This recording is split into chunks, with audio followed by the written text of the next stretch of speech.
नमस्कार साथियों, भाइयों और बहनों। एक लंबे जद्दोजहद के बाद आखिर सरकार को किसान विधेयक वापस लेना पड़ा। लंबे अरसे तक संघर्ष करने के बाद किसान घर वापसी कर रहे हैं, लेकिन इस प्रक्रिया में लगभग 700 किसानों ने अपनी शहादत दिया है, जिसकी हत्या प्रधानमंत्री मोदी ने किया है और इसकी जिम्मेदारी केंद्र में बैठी हुई मोदी सरकार को लेनी चाहिए।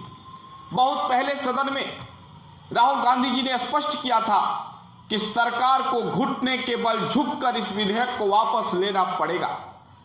ये प्रधानमंत्री कालनेमी की तरह हैं, जिनके मन में राम और बगल में छुरी रहती है। किसानों का और कांग्रेस पार्टी का गदा चला, कालनेमी रूपी प्रधानमंत्री को घुटनों के बल झुककर विधेयक को वापस लेना पड़ा।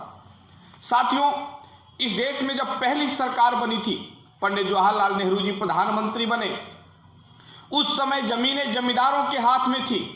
हमने जमींदारी उन्मूलन कानून लाया और जमीनों के जो वास्तविक हकदार थे उन्हें जमीन देने का काम किया। और भारतीय जनता पार्टी की सरकार किसानों से जमीन छीनकर पुनः पूंजीपतियों को देने जा रही थी। इस बात का हमारा विरोध था। हमने एमएसपी का प्रावधान किया, एमएसपी छीनने जा रहे थे, इस बात का विरोध था। हमने सरकारी मंडियां बनाई, ये सरकारी मंडियों को छीनने जा रहे थे, बंद करने जा रहे थे, इस बात का विरोध था। हमने काला बाजारी रोकने का काम किया। ये दलहन तिलहन आलू प्याज को आवश्यकता की वस्तु न मानकर पुनः भंडारण करके काला बाजारी को बढ़ाने जा रहे थे।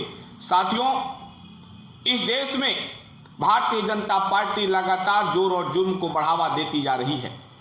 महात्मा गांधी जी कहा करते थे कि भारत देवताओं का देश है और ये देवता कहीं निवास करते हैं तो भारत के गांव में करते हैं।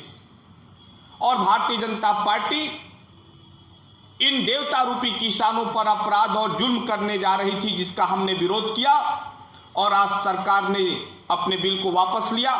हम किसानों को धन्यवाद देते हैं, कांग्रेस पार्टी को धन्यवाद देते हैं, जो किसानों के हक के लिए लोगों ने लड़ाइयाँ लड़ी। लेकिन इस बात को मैं एक बार फिर दावे के साथ कहना चाहता हूं कि इसमें जो 700 किसानों ने अपनी शहादत दी है, उनकी हत्या प्रधानमंत्री ने किया है और उसकी जिम्मेदारी भारतीय जनता पार्टी को और मोदी जी को लेनी पड़ेगी। जय हिंद, जय भारत।